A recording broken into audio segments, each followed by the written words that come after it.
ላከፈኛ ምን ይላከፍ ነገር የለም ሐላማን ይላከፋል ምንድነው መቃብር ምንም አይደለም እንዴ አሁን አጥንት አሁን ቅዱስ መቃርስ በገዳም ሳለ ሲጸልይ ያድርና ትንሽ ደከም ማለት ትራስ ቢፈልግ አጣ የሰው አጥንት አገኘ እሱን ትራስ አድርገን መተኛው ተጥሩ ይጣል አጋ የማን አጥንት ነው ያሉት ሲጻፉት የማን አጥንት ነው ያገኘ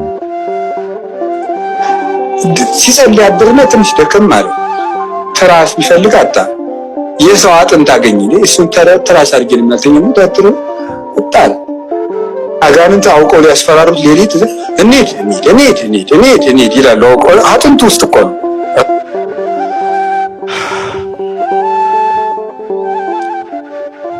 እንዴት አድርገን ማስተምረው ማስረዳው ይሄን ነገር ለሰዎች ያ ቅዱስ አባት ጸሎት ጸልየ ጨረሰና መጥቶ ይተኛ ሲል አጥንት አገኘ የሰው አጥንት በመሰረቱ የሰው አጥንት ያለበት አካባቢ ላይ ከሆነ ያ አባት የሚተኛው ወይ ቅዱሳን አጽም ነው ወይ መቃብር ቦታ ላይ ነው ያለው ማለት ነው አይደል ማለት ቅዱሳን እዛ ቦታ ላይ አርፈው ከሆነ እነሱ አጥንት ይኖራል የቅዱሳን አጥንት ነው የሚሆነው ካልሆነ ደግሞ አጋንንት ያደረበት ሰው ምክንያቱም አጥንት ውስጥ አጋንንቶች ምን ያደርጋሉ እያለ እንደገና መልሰው ደግሞ አጥንት ውስጥ ደግሞ አጋንንቶች ያወራሉ ይላል ሰምታችኋል ግን ያሉትን ነገር ይሄንን ለአንድ መነኩሴ ለአንድ በእምነት ለጸና መነኩሴ ምን እንዳይሆን ላይሆን ይችላል ለምእመኑ ግን በእምነቱ ላልጠነከረ በእውቀትም ደግሞ ለተሸወደ በአጽም ድግምት ለሚደግሙ እስከሌን ቦንስ ለሚባሉ እንዲሁም በአገራችን ውስጥ ደግሞ ደብተራዎች በሰው አጥንት ከልከሌዎስ በሚባለው በመቃብር አፈር በመናምን ድግምት በሚደግሙ ደብተራዎች ዘንድ ግን ይሄ ነገር ተፈላጊና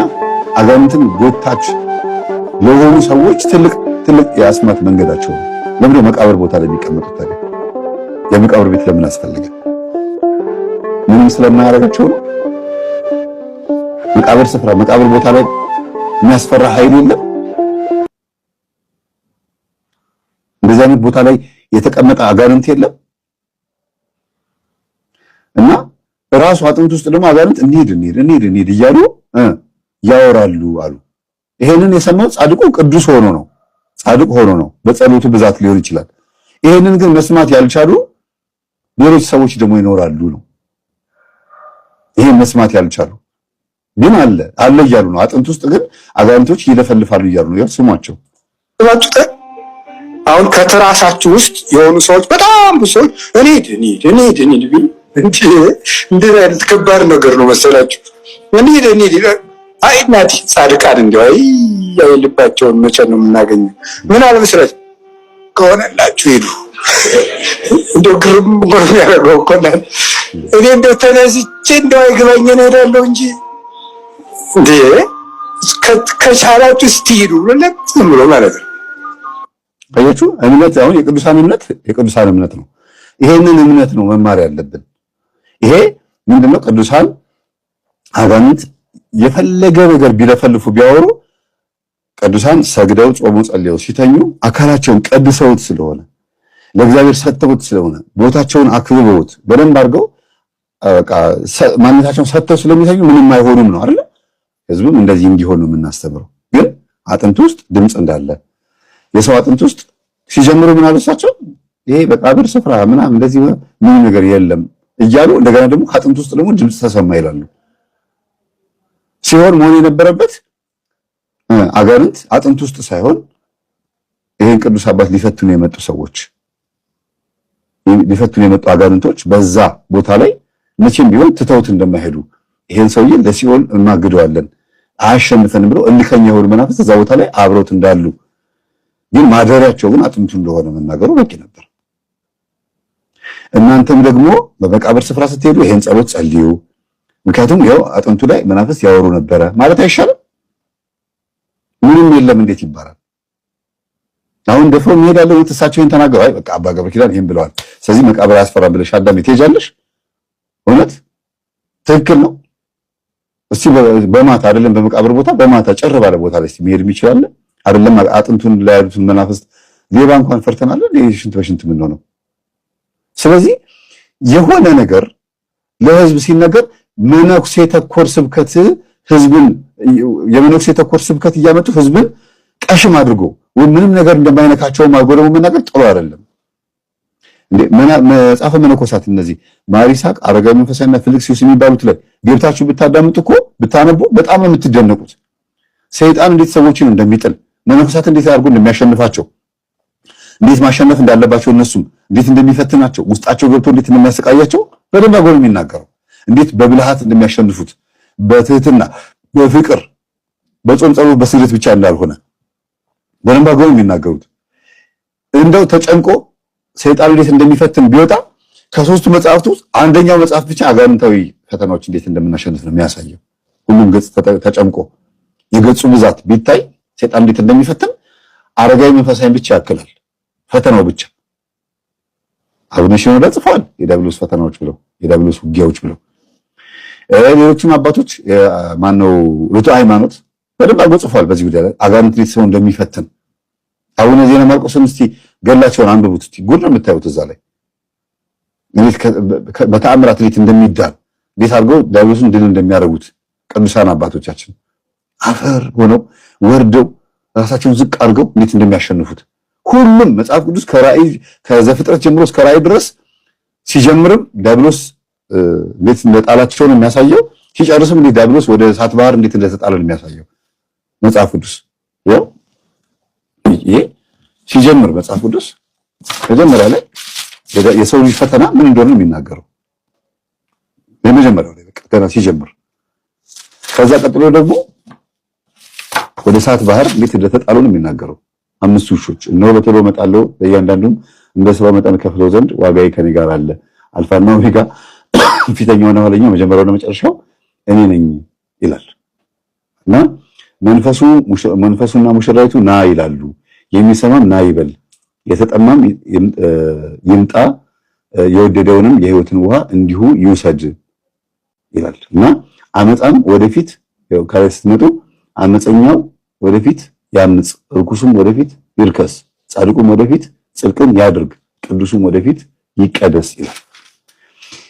ዲያብሎስ ወደ እሳት ባህር ይሄ መጀመሪያ አዳምና ሔዋን ሲፈትናቸው የነበረው መንፈስ ያ ጋድራኤል የተባለው ቀዩ ዘንዶ ቀዩ እባብ የተባለው እዚህ ጋር መጥቶ ደግሞ እንዴት አድርጎ ዘንዶ ሐሰተኛው ነብይና ሐሳዊ መሲህ እንዴት አድርጎ ወደ እሳት ባህር እንደተጣሉ በራእየ ዮሐንስ ላይ በደንብ አድርጎ የሚናገረው። ስለዚህ ሙሉ የቅዱሳን ገድል ድርሳኑ ስንክሳሩ ጠላታችን እንዴት እንደምናሸንፈው ነው በደንብ አድርጎ የሚያብራራው። ሌላ ምንም ትምህርት የለም። እንዲያውም ዋናው ትምህርት እንዲያውም ይሄ ነው። ሞትን እንዲንቁት ያደረጋቸው ማን ነው? መድኃኒዓለም በትንሣኤው። ቅዱሳን መነኮሳት አባቶቻችን እነ እንጦንስ እነ መቃርስ ሞትን እንዲንቁት፣ ሰማዕታት እነ ቅዱስ ቂርቆስ የ3 ዓመት ልጅ ሞትን እንዲንቅ ያደረገው ማን ነው? ክርስቶስ ስለተነሳ ነው። ሞትን አባቶቻችን የናቁት ክርስቶስ ስለተነሳ ነው። አሁን በእኛ በክርስቲያኖች ላይ ሞት ስልጣን የለውም። ይልቁንም እኛ በሞት ላይ ስልጣን አለን። አሁን መቃብር ስንሄድ መቃብር ምንድነው ሲባሉ አባቶቻችን ማህፀን ነው ይላሉ። በዚህ ዘመን መቃብር ማህፀን ነው። ልጅ ሲጸነስ ይለቀሳል ንገሩኝ እንጂ ኧረ ጉዳችን የገሬ ሚስት እኮ ጸነሰች ይባላል። እንኳን ደስ ያለን የሚባለው እንጂ ሰው ሲቀበር እኮ እየተጸነሰ ነው። አሁን ክርስቶስ ሲመጣ እንወለዳለን ከመቃብር። ለዚህ ነው እኮ ምጽአቱን ዳግም ልደት ብሎ የጠራው። ስለዚህ ቅዱስ አትናቴዎስን በቅዳሴው ወብነ ሰለስቱ ልደታት 3 ልደቶች አሉ። አንዲቱ ጥምቀት ናት፣ አንደኛው ንስሐ ነው፣ ሌላኛው ደግሞ ምንድነው ነው ያለው? ቅዱስ ቁርባን ነው። ከዚያ ሌላኛው ምንድነው? መቃብር ነው። መቃብር መወለጃ ማህፀናችን ነው ለኛ። አሁን መቃብርን አንፈራም። ወደ መቃብር ስትሄዱ በቃ ምድር አርግዛ አመት አገብ ምድር ማህፀን ታርግ ያለው ድረስስ ማህፀን ነው። አሁን ምድር ራሷ አደራዋን ትመልሳለች። አሁን ስለዚህ መሬት ውስጥ ቆየት እንደማለት ነው ስንሞት ስንቀበር። እና ሞትን የምንፈራው በነገራችን ላይ አንደኛ ስላልተዘጋጀን ነው። እኔ አንዳንድ ቀን በግሌ መሞት ያምረኝና ሆሆ ደግሞ ማለውቀው አገር ደስ ስላለ እውነቴን እኮ ነው እንደው ውሰደኝ ልለው ፈልግና ደግሞ መግቢያዬን ሳላውቅ እራርፍ ቁጭ ልበል። 2 ነገር እኔ በግሌ ሳልዋሽ ብናገር 2 ነገር ይገርመኛል። አንደኛው ቆይተን ከምንበላሽ በጊዜ ብንሄድ፣ ሁለተኛው ደግሞ ሄደን ደግሞ መግቢያችን መች እናውቀዋለን። ይሄ ሁልጊዜ ጥያቄ ነው። ብንሞት ሲወል ይቆየናል፣ ስንቆይ ደግሞ እየተበላሸን ተቸገር እና በጣም ብቻ እግዚአብሔር ይማረን። እስቲ እግዚአብሔር ይማረን። የሰው ልጅ ይኸውላችሁ አሁን እሳቸው የተናገሩት ንግግር ውስጥ ሁለት ነገር ነው ያገኘነው። በጎውን ነገር እናንሳው መጀመሪያ። አዎ የሰው ልጅ ሞትን መፍራት የለበትም። ሞትን መፍራት የለበትም ማለት ግን መቃብር ቦታ ላይ ልከስከስ ማለት አይደለም። በየመቃብር ቦታ ላይ ወይም ደግሞ ሰው የሞተበት አካባቢ ላይ ወይም ሙታን ያሉበት አካባቢ ላይ ደግሞ መኖር ትችላለች፣ ችግር የለው ማለት አይደለም። ሞት ሌላ ነው፣ መቃብር ሌላ ነው። አይገናኙም። ሁለቱም የሚያገናኘው ነገር የለም። አሁንና ሰው ሞትን መፍራት የለበትም፣ ሬሳን አስክሬን መፍራት የለበትም። ሰው ሲሞት በቃ ነፍሱ ከስጋው ተለየች በድን ነው። ግን አኬራ ዱቢፍቱ የሚባለው ደግሞ እነዚህ ሙታን ሳቢ የሚባሉት በመጽሐፈ ሳሙኤል ላይም እዚህ ሀገራችን ላይ ደግሞ በዚህ በኢትዮጵያም ደግሞ በተለያዩ ዓለማት ላይ እነዚህ ሙታን ሳቢ የሚባሉ ሰዎች የሚሰሩት ደግሞ መቃብር ቦታ ላይ ነው። የመረሳት የለበትም። እና አክስትህን፣ እናትህን፣ አባትህን ማናገር የምትፈልግ ከሆነ የኔ ያክል ብር ክፈል አላናዝልህ ተብሎ በጣም የሚገርም ቢዝነስ የሚሰሩ ሰዎች አሉ። አኬራ ዱቢፍቱ ሙታን ሳቢ ተብሎ ኧረ ብዙ ሌላ እኔ አሁን እዚህ መጥቀስ የማልፈልገው እንደው ማለማመድ እንዳይሆን እንጂ በጣም የሚገርም ነገር አለ። ኢንተርቪው ያደረኩት ዶክተራ ነበረ። እኔ መቃብር ስፍራ ላይ ማንሰራው ጉድ የለም። የመቃብር አፈር ወስደን ለሌቦች ድግምት እንደግማለን አለ። ሌቦች የመቃብር አፈር ይዘው መጥተው ድግምቱ ሲደገምላቸው ልክ መቃብር ቦታ ላይ ያለው ፍዘት ያ ጸጥ የሚለው የሚያስፈራው የወፍ ድምጽና የዛፍ ድምጽ ብቻ የሚሰማበት ሰው ዝር የማይልበት ስሜት መጥቶ ያ የሚሰረቀው ሰው ላይ መጥቶ ይለጠፍበታል። እና በዛ በመቃብር አፈር እጁ እንደዚህ ያሉና እንዴና ሰላምና ማን ብሎ ሲጨብጣችሁ እንደ መቃብሩ ቦታ ላይ በድን ትሆናላችሁ ማለት ነው። አያችሁ? ከዛስ ያ ድግምት ያ ሰው ላይ ይሰራል። እጅ ሰዓቱን፣ ወርቁን፣ ምናምን ሞባይሉን፣ ብሩን ምናምን ቀለበቱን አውልቆ ይሰጣል። ተወነ ሳቢ በኋላ ብሩን ተዘረፍኩኝ ገንዘብ ምናምን ብሎ ይለፈልፋሉ። አንዱ ይሄ ነው። ስለዚህ የመቃብር ቦታ ላይ ያለውን ስሜት ማንም ሰው አይዳፈረውም። አኬራ ዱቢፍቱ የሚባለው ደግሞ በ2 ሜትር ርቀት ደብተራው ይቆምና ከመቃብሩ ላይ የሞተች እናት ወይም የሞተ አባት ወይም ልጅ፣ ባል፣ ሚስት ከሆኑ ከሙታን መካከል እንዲነሱ በሚመስል መልኩ እነሱ አይነሱም። አጋንንት ነው ግን እዛ ቦታ ያለው አጋንንት ነው። ይነሳና ሰይጣኑ ልክ ሴትዮዋን መስሎ ይመጣል። ያ ዛር መንፈስ ነው። ኦልሬዲ ሴትዮዋን እኮ ሲኦል አስገብቷታል። ሲኦል ገብታለች፣ ሸኝቷታል። ግን መንፈሱ እዚህ ነው ያለው ማለት ልጆች ላይ ልክ ሴትዮዋን ተመስሎ መምጣት አይከብደውም። ለምን እባብ ዘንዶ መስሎ መምጣት ይችላል እያሉ ነው እንግዲህ አባታችን። ይሄን ሆኖ ደግሞ መምጣት አይከብደውም ማለት ነው። መምሰል ይችላል፣ መሆን ነው የማይችለው። ስለዚህ መስሎ መንካት አይቻልም ይባላሉ። እንዲያውም ደብተራው ሲነግረን 2 ሜትር ርቀት የምናደርገው እማዬ ብለው ሄደው እንደዚህ ቅፍ ካደረጓቸው ተለክፈው ይወድቃሉ። ተጣመው ምናምን ስለሚወድቁ እንደዛ እንዳይፈጠር አንድ። ሁለተኛ ነገር ደግሞ ፌክ እንደሆነ ምትሃት እንደሆነ እንዳያውቁብን ነው እንደዚህ የምናደርገው አለኝ። እና በቤት ውስጥ እንዲያርጉ ቡና አፍሉ፣ ካድሙ፣ አዳልሙቴን እንደዚህ አድርጋችሁ ካድሙ ብለው የሚያዙ እናቶች አሉ። ይሄ ሁሉ በሽታ የበዛባችሁ የእናት አባታችሁን ከራማ ስለማትለማመኑ ነው እኔ አሁን ጥሩ ቦታ ነው ያለሁት ምናምን ብሎ ሰይጣን በሰይትዮዋ ተመስሎ መጥቶ ያታልላል። አኬራ ዱቢፍቱ ማለት ይሄ ነው። ከዛ እሺ ብለው እነሱ ደግሞ የእናታቸውን ትእዛዝ ወይም የአባት ትእዛዝ ተቀብለው መጥተው ይሄን ያደርጋሉ። እንዲያውም ውርስ ሳይናዘዙ ድንገት የሞቱ እናቶች፣ የሞቱ አባቶች ብዙ ጊዜ አኬራ ዱቢፍቱ በሚባለው አይነት ነገር ከሙታን ሳቢ እንዲነሱ የማድረግ ነገር አለ። ዶክተሮች ብዙ ጊዜ ይሄን ነገር ያጋጥመናል ይላሉ። ለምን ሲባል ሳይናዘዙ ስለሞቱ መኪናውን፣ ፋብሪካውን፣ ቤቱን ለማን እንስጠው፣ ተጣላን፣ እርስ በርስ ተፋጀን እኮ እባክሽ እማዬ ምናምን ብለው መተው መቃብር ቦታ ላይ ይለምናሉ። ከዛ ይለከፋሉ። እንዲያውም ቤተሰቦቻቸው ከሞቱ በኋላ ጥቁር ለብሰው መተው አስክሬን ጋር መተው የሚያለቅሱ ሰዎች አሉ፣ ይለከፋሉ። አንዱ አስታውሳለሁ የዛሬ 3 ዓመት የመጽሐፌ ምርቃት ጊዜ መጣ ነበር። አይታችኋታል፣ ምናልባት ታውቋታላችሁ ብዙዎቻችሁ። አባቷ ሞቶ መቃብር ላይ ተደፍታ ታለቅስ ነበር። የሚገርማችሁ እና እዛ መቃብር ቦታ ላይ መጥቶ የሚያለቅስ ሌላ ሰው ጋር ተዋውቃ ተጋቡ። እዛው መቃብር ላይ ቤተሰቡ ሞቶበት ምናልባት የሆነ ሰው ሞቶበት ነውና ረስቻለሁ ለጊዜው ተጋቡና የወለዱት ልጅ ግን የተለከፈ ነው። ከብዙ ዓመት በኋላ ቢያንስ 8 ዓመት 7 ዓመት በኋላ ልጁ ጸበል ቦታ ሲወዙት ይጮሃል። ማለት ተለከፈ ስላችሁ በቃ ምን ትምህርት ቤት የሚገባ ልጅ አይደለም ምናምን ያለ ልጅ፣ በጣም የሚያሳዝን ልጅ ነው። የት ነው ያስከው ሲባል መቃብር ስፍራ ላይ። እንዴ መቼ ሄደና ሲባል ሁለቱ እናትና አባት እኮ መቃብር ስፍራ ላይ ሄደው አግኝቻቸው ነው አለ።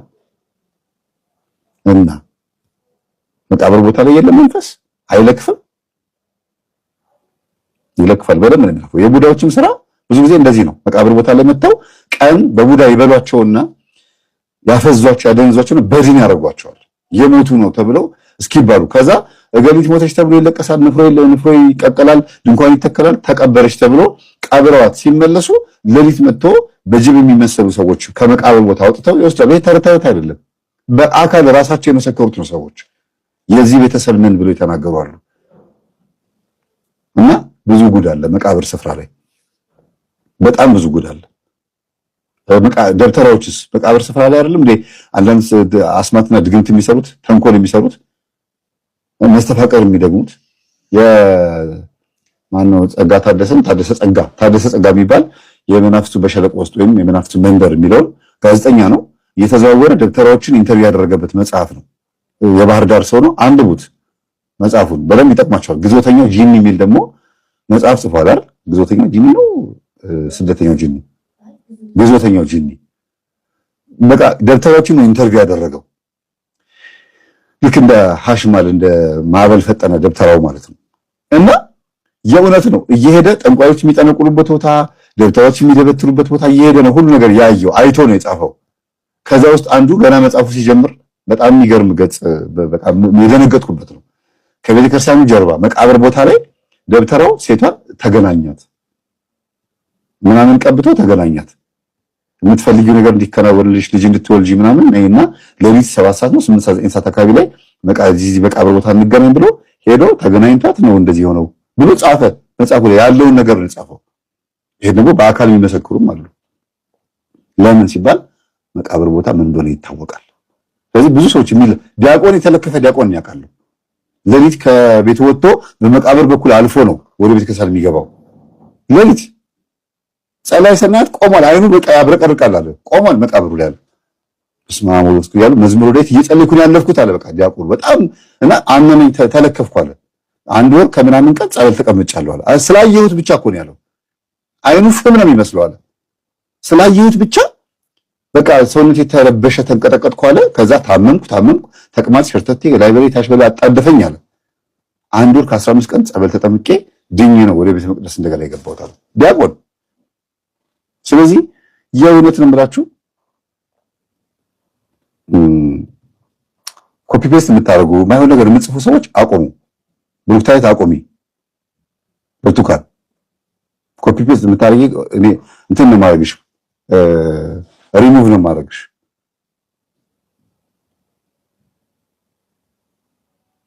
ሪሙቭ ላደርግሽ ነው። ምክንያቱም ከመጀመሪያ እያዳመጥሽ አይደለም። በውስጥ ተነጋገሩ ምናምን የምትሉ ሰዎች አቆሙ ብያለሁ። በአደባባይ ነው እሳቸው ያለ ያስተማሩት፣ እኛም በአደባባይ ነው የምንወጣው። ካሁን በኋላ ኮፒ ፔስት የምታደርጊ ከሆነ ሪሙቭ አደርግሻለሁ። ሌሎቹ የሚሳደቡትን አላረግም። የኔው ተማሪ ከሆናችሁ ግን የማይሆን ነገር አትጻፉ። እና መቃብር ቦታ መቃብር ስፍራ ላይ በጣም ብዙ ኮተት አለ፣ በጣም ብዙ ጉድ አለ። አሁን ግልጽ አድርጌ ከዚህ በላይ መናገር አልችልም። ለምን ሌላ ማሸበር መረበሽ እንዳይሆን። አስፈላጊ እኮ ግን አመጣዋለሁ። የሚሰሩትን ጉድ ደብተሮች የሚሰሩትን ጉድ በመቃብር ቦታ ላይ የሰው አጥንት አምጥተው በሰው አጥንት የሚደግሙትን ድግምት፣ በሰው ስኬሌተን በሰው አጽም የሚሰሩትን ተዋርሶ በሰው አጥንት የሚሰሩትን ተዋርሶ። ከዚህ በፊት አንድ ፓስተር የሰው አጽም ላይ ዘሩን እያፈሰሰ ከአልጋው በታች አድርጎ አስቀምጦ በሰው አጽም እየተገናኘ ሀፍረተ ስጋውን እያስነካ እንዴት በቸርች ላይ እጁን እንደዚህ ያደረገ ህዝቡ እንዴት ያፈዝ ያደረዝ እንደነበር አሳይቻችኋለሁ። ሀፍረተ ስጋውን ዘሩን እያፈሰሰ የሰው አጥንት ላይ እና በመቃብር አፈር በሰው አጥንት በሞተ ሰው ስጋ የማይደረግ ነገር የለም። ኮተት ብዙ ነገርና ቀለል አድርጎ መናገር ተገቢ አይደለም። አባታችን እንደዚህ አይባልም። ቢያውም ከአጥንቱ ላይ ድምጽ ተሰማ እየተባለ ያ ቅዱስ ሌላ ህዝቡ ሌላ የሚያገናኘው ነገር እኮ የለም። እንዴት እንደዛ ይባላል? ሲጀመር ያጋንንት ስም እግዚአብሔር እኮ ይሄ በማህበረ ቅዱሳን ሚዲያ ላይ ሄደው እነ መምህር ግርማን እኛን የምናስተምረው ትምህርት ሊቃወሙ የተናገሩት ንግግር ነው። በደንብ አድርጋችሁ አዳምጡ። በደንብ ምን ያህል አባታችን እርስ በርሱ የተምታታ ነገር እንደሚናገሩ በደንብ ስሙ። ያስፈልገንን ዕውቀት ሁሉ ሰጥቶናል፣ ለጋስ ነው። የማያስፈልገንን ደግሞ ትቶታል። ለምሳሌ በዚህ ጠፈር ላይ በጣም ብዙ ከዋክብት አሉ። የእነዚያን ሁሉ ስም እንድናውቅና ልባችን እንዲፈርጥ አልፈልግም። ለድነት የሚሆንን ሰጥቶናል። እግዚአብሔር ያጋንንት ስም ለምሳሌ አንድ ሐሳብ ላንሳ። ክርስቶስ እንጀራ በርክቶ ያበላቸው ስንት ናቸው? 5000 ናቸው። የ5000 ስም ዝርዝር መጽሐፍ ቅዱስ አልጻፈም። አያስፈልገንም። ብዛታቸው ነው የሚያስፈልገው። ክርስቶስ እንዴት 5 እንጀራ ለዚህ ሁሉ እንዲበቃ አረገ ብለን ያን የሚያስፈልገን የሁሉ ስም ዝርዝር አያስፈልገንም። እንዲሁ በልተው በክርስቶስ በረከት የተጎበኙ ሰዎች እንኳን ስም ዝርዝር ሳይጻፍ ያጋንንትን ስም ዝርዝር መጥራት ከየት አለ? አያችሁ፣ እኔ እንጃ። እኔ አሁን ይሄን ንግግር አይደለም እኛ ይሄን ትምህርት ብናዳምጥ ቀርቶ የእሳቸው ደጋፊዎች ራሱ እንኳን ይሄን ነገር አይቀበሉትም። አንዳንድ ጭፍን የሆነ ሰው ካልሆነ በስተቀር አይገናኝማ። ይሄኛውና ያኛው ያጋንንት ስም ዝርዝር ሌላ ጉዳይ ነው። ምናልባት ብንጠቅስ 12 ወይ 13 ያጋንንት ስም ብንናገር ነው አይደል? ከዛ ላይ የተነገረ ነገር አለ። እሱም ደግሞ የትኛው መንፈስ ምን አይነት ስራ እንደሚያሰራ ለመለየት ነው። ምክንያቱም ይላል አንደኛ ቆሮንቶስ 11 ላይ ለአንዱ ጸጋ በአንድ በዛው በእግዚአብሔር መንፈስ በጌታ መንፈስ በራሱ በመንፈስ ቅዱስ ማለት ነው አጋንንትን የማስወጣት ጸጋ ይሰጣል፣ አንዱ ደግሞ አጋንንትን የመለየት ይላል ጸጋ ይሰጣል ይላል። ስለዚህ ጠቋር ማን ነው? ለምሳሌ የመጽሐፈ ሄኖክ ላይ ኔፊሊም የሚባሉ ስማቸው ተዘርዝሯል፣ ራእይት ተብለዋል።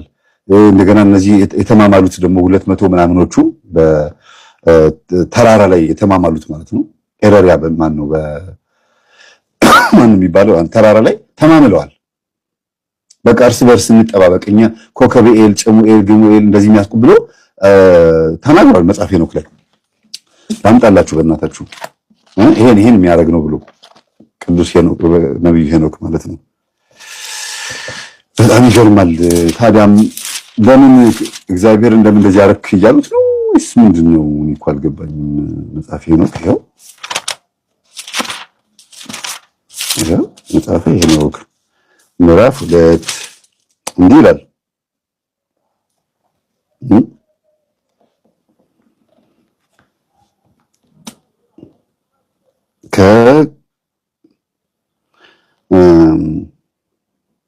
አዛዚኤልም ይላል ምዕራፍ 2 ቁጥር 18 ላይ አዛዚኤልም ለሰዎች ሾተልንና ሰይፍ መስራትን፣ ጋሻ መሰጎርን፣ ጥሩር መስራትንም አስተማራቸው። አዛዚኤል ዛሬም አለ እንግዲህ ይሄ መንፈስ ከነሱም በታች የሚሆኑ ስራቸው ሌላ ቤጥና አምባሮችንም ቅንድብ መሸለትንና አይን መኳልንም ከተመረጠና ከከበረ እንቁ ሁሉ የሚበልጥ እንቁንም እንሶስላ መሞቅንም ሁሉ የዓለምንም ለውጥ አሳያቸው ይላል። አዛዚኤል አለና ስራውን ተናገረ። ስለዚህ መንፈሱ ወይም ይሄ አዛዚኤል የሚባለው ስጋ ለበስ አጋንንት ወይም ደግሞ የተመረጡ የነበሩ ሰዎች የወደቁ ፎለን ኤንጀልስ የተባሉት እነዚህ ደቂቀ ሴት የተባሉት ከቃየል ዘሮች ጋር ተዳቅለው ምን እያደረጉ ነው? ይሄን አስተማሪ ይላል። ዛሬም ቅንድብ የሚቀነደቡ እሾሽ ላይ የሚሞቁ እኩል የሚኳሉ ሰዎች ይሄው መንፈስ ነው ያለባቸው ማለት ነው። አያችሁ? ደግሞ ነገ መተው ደግሞ አዛዚኤል ሰይጣን አይደለም ይላሉ። አዛዚኤል አጋንንት አይደለም ይላሉ። አዛዚኤል ነው ብሎ እየጮኸ እና ከነ ግብሩ ነው እየተናገረ። ለዚህ ነው ይሄ መንፈስ ይሄን ያው ጠቋር ማለት አዛዚኤል ነው። በቃ በአረብኛ ተቋር ይሉታል። እዚህ መጣ አዛዚኤል ተባለ። ጠቋር ደግሞ ቢሰራው ስራ የቲቢት ነው። በነክሴ ላይ ተቀምጦ ቲቢተኛ ያደርጋል። ቄስ ላይ ዲያቆን ላይ ተቀምጦ ደፋር ያደርጋል። እህትና ወንድም እንዲጋቡ፣ ዘመዳማቾች እንዲጋቡ፣ ወንድምና እህትና አክስት ያጎት ልጆች ወሲብ እንዲፈጽሙ የማድረግ ልብን የማደንደን ድንጋይ የማድረግ ባህሪ አለው። ቲቢተኛ የማድረግ ባህሪ አለው። ይሄን ራሱ የተናገረ ባህሪ ይሄ ነው ብሎ ሲናገር በቃ ያንን የሚያዝ ነውና እዚህ ጋር አዛዚኤልን ተናገረ። ከዛ በኋላ ደግሞ አሚዛራክ አለ። ደግሞ አሚዛራክ ጋኔን መሳብን፣ ምታት ማሳየትን፣ ስር መማስን፣ ቅጠል በበጠስን ሁሉንም አስተማረ። አርማሮስም ጋኔን መሳብንም አስተማረ። ሁለት ናቸው እንግዲህ አሚዛራክም አርማሮስ የሚባሉት ጋኔን መሳብን ያስተምራሉ። ግን አሚዛራክ የሚባለው ደብተራ ነው። ስር ማሽ ቅጠል በጣሽነትን አስተምሯል ማለት ነው። መንፈስ ነው እንግዲህ አስቡት፣ ስጋ ለበስ አጋንንት ነው። ይሄንን አስተማረ።